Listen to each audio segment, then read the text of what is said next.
Il était une fois, dans un petit village tranquille, un garçon nommé Léo. Léo était connu pour sa curiosité et son esprit d'aventure. Ses parents, aimaient Madame Dupont, lui rappelaient souvent les dangers du monde extérieur et lui demandaient de toujours respecter les règles qu'ils avaient établies. Un jour, alors qu'il jouait dans le jardin, Léo aperçut un sentier caché entre les arbres. Il avait toujours été curieux de savoir où ce chemin menait, mais ses parents lui avaient strictement interdit de s'aventurer dans la forêt. Malgré leur mise en garde, Léo décida qu'il était temps de découvrir ce qui se trouvait au-delà. Prenant son courage à deux mains, il s'assura que ses parents ne le regardaient pas et s'engagea sur le sentier. La forêt était dense et sombre, mais Léo ressentait une excitation qu'il n'avait jamais connue. Il marchait prudemment, écoutant le chant des oiseaux et le bruissement des feuilles sous ses pieds. Après une heure de marche, Léo arriva dans une clairière magnifique où un ruisseau scintillant serpentait entre les rochers. Il s'assit près de l'eau et sortit son goûter, se félicitant de son audace. Alors qu'il savourait ce moment de tranquillité, il entendit un bruit étrange derrière lui.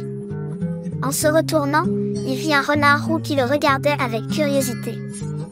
Le renard s'approcha doucement, et Léo, émerveillé, tendit la main. Contre toute attente, le renard ne s'enfuit pas. Au lieu de cela, il renifla la main de Léo et s'assit à ses côtés.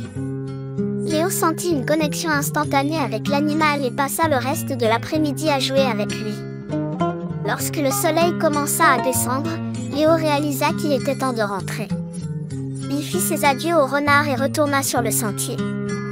À son arrivée chez lui, il trouva ses parents inquiets et furieux. Ils lui demandèrent où il avait été, et Léo, pris de remords, leur raconta toute l'histoire. Mais Madame Dupont, bien que soulagée de le voir sain et sauf, lui expliquèrent pourquoi ils étaient si stricts à propos de la forêt. Ils lui parlèrent des dangers qu'il pouvait y rencontrer, comme les animaux sauvages ou se perdre. Léo comprit alors que leur inquiétude était justifiée et promit de ne plus désobéir.